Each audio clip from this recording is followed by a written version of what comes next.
Knight used to be the scariest dude in the rap game. Almost everyone was afraid to cross him and get kidnapped, tortured, or worse. But today, we're breaking down the wild stories about the real savages in the industry who wanted all the smoke with Suge. The first dude in the rap game who stood up to Suge Knight was the legendary Eazy-E. Without Eazy and NWA, rap might have never taken over the music industry. They brought gangsta rap to the mainstream and kicked down the doors for everyone else to come through, but it didn't take long for it to all fall apart. Ice Cube was the first one to leave the crew over money issues. All of them started sending shots at him over the situation, but not long after that, Dre wanted out too. Eazy wasn't just gonna let him walk though, so that's when Dre brought in Suge Knight to handle it for him. According to rumors, Suge and his goons rode up on Eazy at the studio and told him they had kidnapped NWA's manager, Jerry Heller. Heller and Eazy were super tight, but Eazy wasn't afraid of Suge and didn't back down. Suge wasn't finished yet though. His crew pulled out bats and metal pipes, then Suge showed Eazy a piece of paper with his mom's address on it and said, "I know where your mama stays." Eazy wasn't scared of the smoke with Suge, but he didn't want his mom getting caught up in the situation, and he ended up signing the contracts to release Dre, the DOC, and Michelet from Ruthless Records. The beef wasn't over though, and according to Jerry Heller, Eazy wanted to kill Suge himself. Jerry talked Eazy out of it, but later Jerry said he wishes he let Eazy do the world a favor by taking Suge out. Even after he signed the contracts, Eazy was still putting pressure on Suge, Dre, and the rest of Death Row.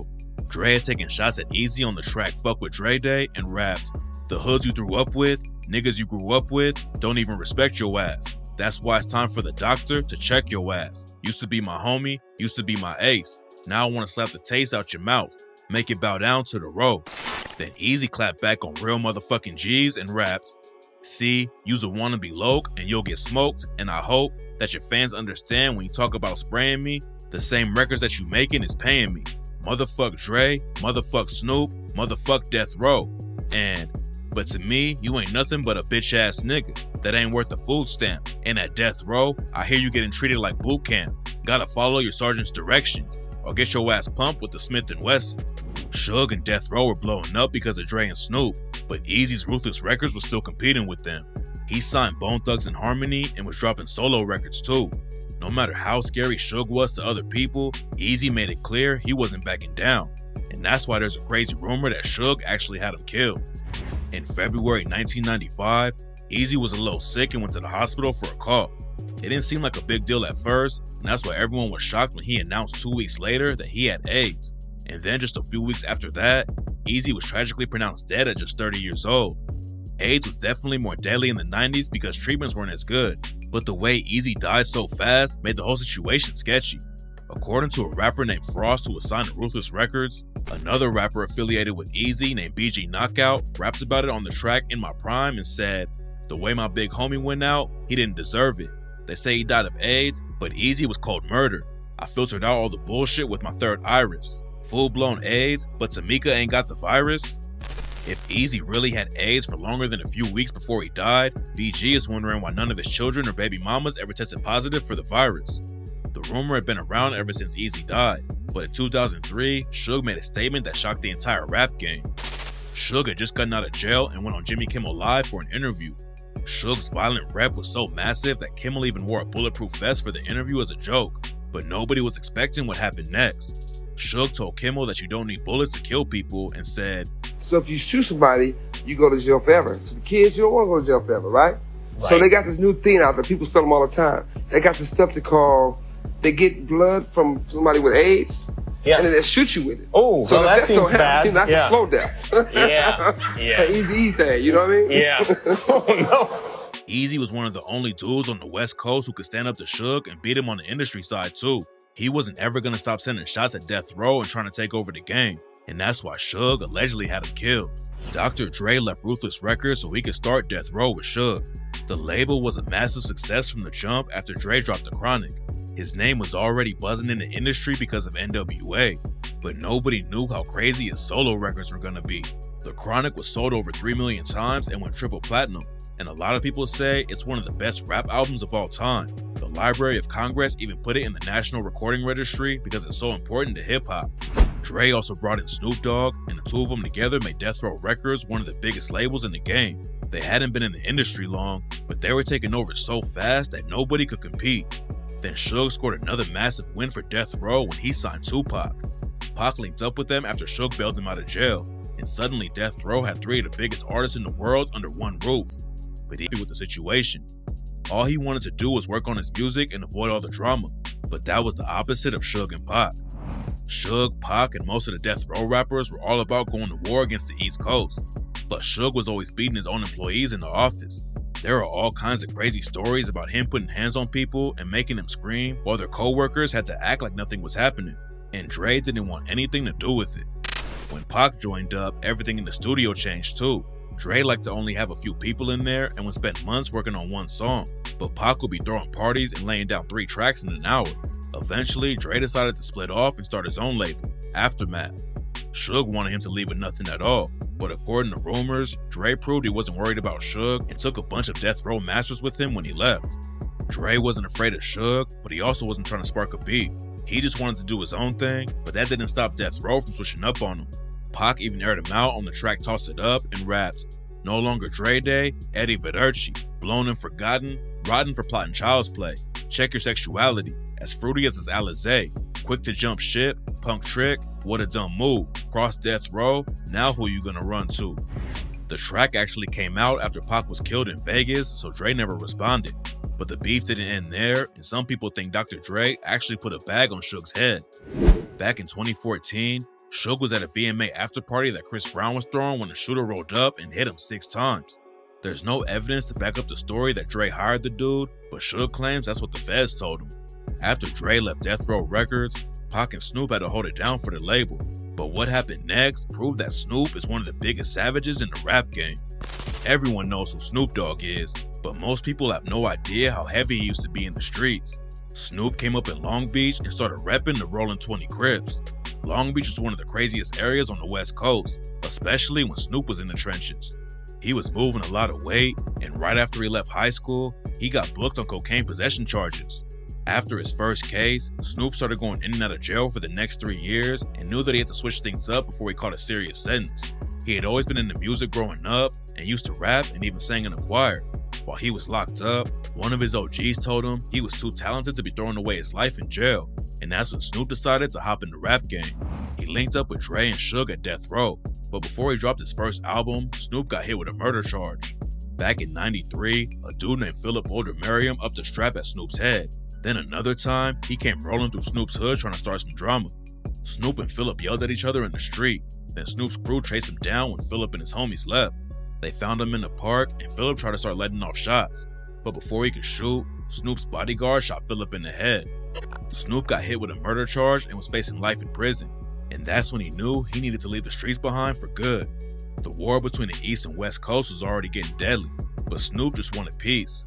Before his murder trial started, he told the LA Times, "Nobody ever asked a successful rapper like me how he feels about what's going on in the hood. I'm someone who's trying to turn his life around, and it gets emotional." Snoop and Pac had a lot of love for each other, but Snoop wasn't rocking with all the beef.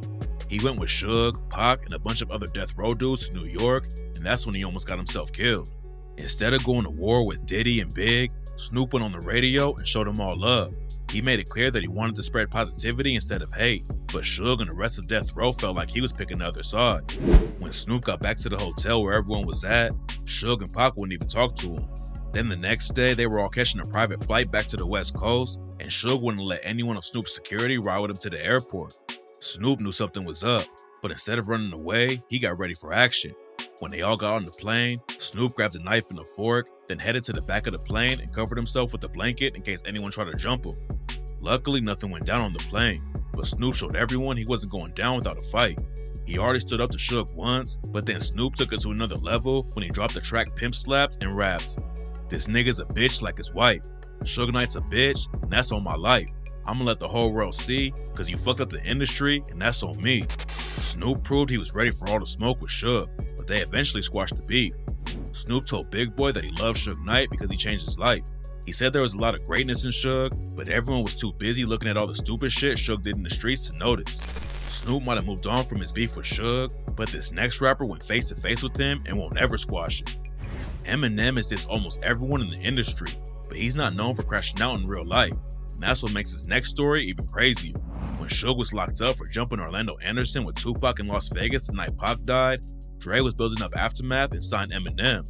Linking up with Dre was huge for M, but it also turned Aftermath into one of the biggest labels in the game. By the time Suge got out of jail, Eminem was already at the top of the industry and running up massive numbers. Death Row was pretty much dead at that point because Suge had lost Pac, Snoop, and Dre, and he was obviously pressed that Dre was more successful than ever. According to M's bodyguard, Big Nas, Suge and a bunch of goons tried to surround M at the Source Awards and the situation almost went left. M wasn't backing down even though there was allegedly like 30 dudes around him, but Nas snatched him out of there before anything popped off. Then Dre, Snoop, and Eminem all flew to Hawaii and the situation got even crazier. Nas told Cam Capone News that when they touched down in Honolulu, a bunch of cops showed up to keep them safe because Death Row was rolling deep and wanted to get at them. Some of the guys they had in their camp were either former police officers or were police officers that rolled with Death Row, which is no secret. What happened when you guys got off the plane? Oh man, we ended up getting escorted by Honolulu policemen, and so we had to gather up our kids, our wives, and it was supposed to be like a vacation for everyone, but as soon as they touched down, everyone had to get ready for war. Nas said they hopped in the van and all you heard was guns being loaded and bulletproof vests getting strapped on. Death Row showed up with like 60 goons to stop the concert Dre, Snoop, and M had going on.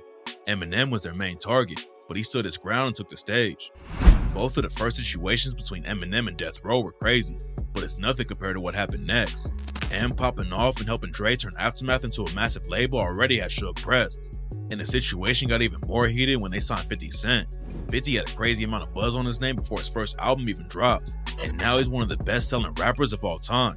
Suge decided to roll up on 50 while he was shooting the video for his track In the Club, and that's when Eminem proved how savage he really is. Bizarre from D12 said they were all chilling at the video shoot when someone ran in screaming that Suge was outside. A lot of people were terrified and started running away, but M grabbed his bulletproof vest and headed straight outside to confront Suge. Tony Yayo went on Drink Champs and talked about how M handled the situation. Suge came up with his crew and just lit a cigar to try and look scary, but Eminem wasn't playing like that and started screaming right in his face. I was bugging because I seen this is when I knew Eminem was real. He's like, I don't give a fuck, man. This is when I knew. I'm like, damn, Eminem is a real nigga. These niggas. Suge didn't even say anything back. He just motioned the goons that it was time to leave and they walked off without any issues. M was ready to throw down with whoever wanted smoke, but this next rapper actually put a gun in Suge's face. The Game linked up with Dre and was supposed to be the newest member of 50 Cent's G-Unit crew. The situation ended up falling apart pretty fast, but the Game had a wild beef with Suge Knight right after he joined Aftermath Records. According to rumors, Suge dragged Game off the stage back in 2004 and slapped him up.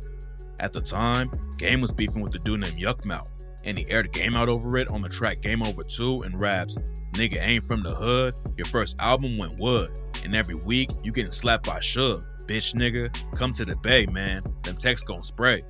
Then a few years later, Game took shots at Suge on the track My Bitch when he said, "Last but not least, my gangsta bitch. From Compton, always in and out of jail and shit. Bitch try to burn Snoop, stole Chronic from Doc, blew the whole West Coast, even try to fuck Pop."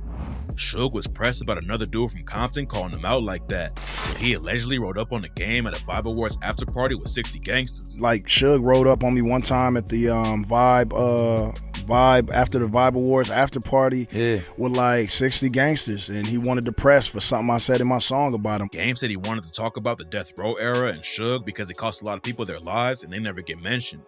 Rap fans know about Pac and Biggie's deaths, but way more street dudes got caught up in the situation and never made it out. Suge wanted to check the Game over what he said and surrounded him with his goons, but Game says he upped his strap on all of them and wasn't even thinking about backing down. The situation could have ended with a bunch of people dying, including the Game, but he told Nick Cannon that after that day, it was all respect between Suge and him.